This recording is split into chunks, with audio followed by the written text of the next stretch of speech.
Super market కు వెళ్లి ఇలా రకరకాల పళ్లను చూస్తూ ఇష్టమైనవి చకచకా కొనేస్తాం. వాటి మీద ఉన్న స్టిక్కర్లను చూసి చూడనట్టు వదిలేస్తాం. అసలు వాటికి అర్థం ఏమిటో చాలా మంది గమనించారు. స్టిక్కర్ ని తీసేసి తినేయటం తప్ప వాటి అర్థం తెలుసుకోరు.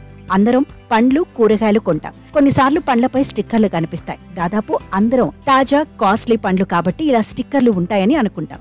పండ్లు ఆరోగ్యానికి ఎంతో మేలు చేస్తాయి. మార్కెట్లో పండ్లు కొన్నప్పుడు స్టిక్కర్ల విషయాలు పెద్దగా పట్టించుకోం. కానీ వాటిలోనే అసలు విషయాలు ఉంటాయి. పండ్లు కూరగాయలను కొనుగోలు చేసేటప్పుడు వాటిపై చిన్న స్టిక్కర్లను గమనిస్తాం. అయితే వీటి వెనుక కొన్ని ముఖ్యమైన విషయాలున్నాయి. ఈ విషయాలపై శ్రద్ధ పెడితే మన ఆరోగ్యాన్ని కొంతవరకైనా కాపాడుకోవచ్చు. ఆహారంలో పండ్లను చేర్చుకోవటం వల్ల ఆరోగ్యం మెరుగుపడుతుంది. కొంతమంది మాత్రమే పండ్లు ఎంత తాజావి, అవి ఎక్కడి నుండి వచ్చాయో తెలుసుకోవడానికి ప్రయత్నిస్తారు. మీరెప్పుడైనా దుకాణంలో కొనుగోలు చేసిన పండ్లపై ఆ చిన్న స్టిక్కర్లను చదవటానికి ప్రయత్నించారా? రిఫ్రిజిరేటర్ నుండి యాపిల్ను తీసి అటూ ఇటూ తిప్పి చూసి దానిమీద స్టిక్కర్ తీసేసేవారే తప్ప అర్థం చూడరు పలువురు.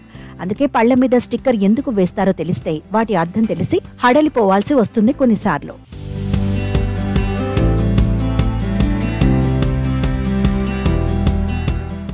స్థానిక పండ్ల మార్కెట్, కూరగాయల విక్రయదారుల నుండి కొనుగోలు చేసిన పండ్ల కంటే సూపర్ మార్కెట్ల నుండి కొనుగోలు చేసిన పండ్లపై స్టిక్కర్లను ఎక్కువగా కనిపిస్తూ ఉంటాయి.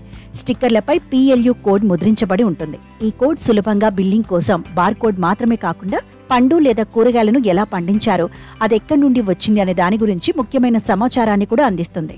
స్టిక్కర్ను జాగ్రత్తగా విశ్లేషించడం ద్వారా మీరు ఎవరిని అడగకుండానే పండు స్వభావాన్ని అర్థం చేసుకోవచ్చు.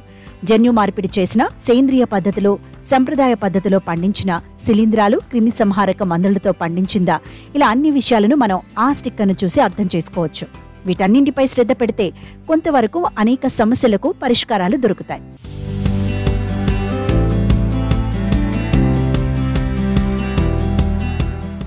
వీటిలో మొదటిది 4 అంకెల సంఖ్య స్టిక్కర్లు. పండులో 4080 వంటి 4 అంకెల సంఖ్య ఉంటే అది పండు సాధారణంగా పెరిగినట్లు సూచిస్తుంది. పురుగుల మందులు తక్కువగా వాడబడినప్పటికీ సాంప్రదాయకంగా ఉత్పత్తులను ఉపయోగించి దీనిని పెంచుతారు. దాదాపు అన్ని అరటి పండ్ల స్టిక్కర్లపై కోడ్గా 4011 ని కలిగి ఉంటాయి. మీరు ఎంచుకునే పండు 8తో ప్రారంభమయ్యే 5 అంకెల సంఖ్యను కలిగి ఉంటే అది జన్యు మార్పుతో పెరిగినట్లు సూచిస్తుంది. ఇది తరచుగా మీకు కొన్ని సమస్యలను కలిగిస్తుంది. ఎందుకంటే జన్యు మార్పిడితో పెరిగిన ఉత్పత్తి ఆరోగ్యానికి హానికరం. ఇది క్యాన్సర్ ప్రమాదాన్ని పెంచుతుంది. అందుకే ఇలాంటి విషయాల్లో చాలా జాగ్రత్తలు తీసుకోవాల్సిన అవసరం ఉంది. ఈ పండు పెరిగేందుకు వివిధ రసాయనాలను కూడా వాడతారు. స్టిక్కర్ 9తో ప్రారంభమయ్యే 5 అంకెల సంఖ్య ఉంటే సేంద్రియ పద్ధతిలో పండిందని, వినియోగానికి మంచిదని అర్థం. ఉదాహరణకు సేంద్రియ ఎరువులతో పండించిన అరటి సంఖ్య 94001తో ప్రారంభమైతే మీరు ఈ పండును నిర్భయంగా ఉపయోగించవచ్చని చూపిస్తుంది. సందేహం అవసరం లేదన్నది నిజం. International federation for produce standards ద్వారా ప్రపంచవ్యాప్తంగా స్టిక్కర్లు జారీ చేయబడ్డాయి.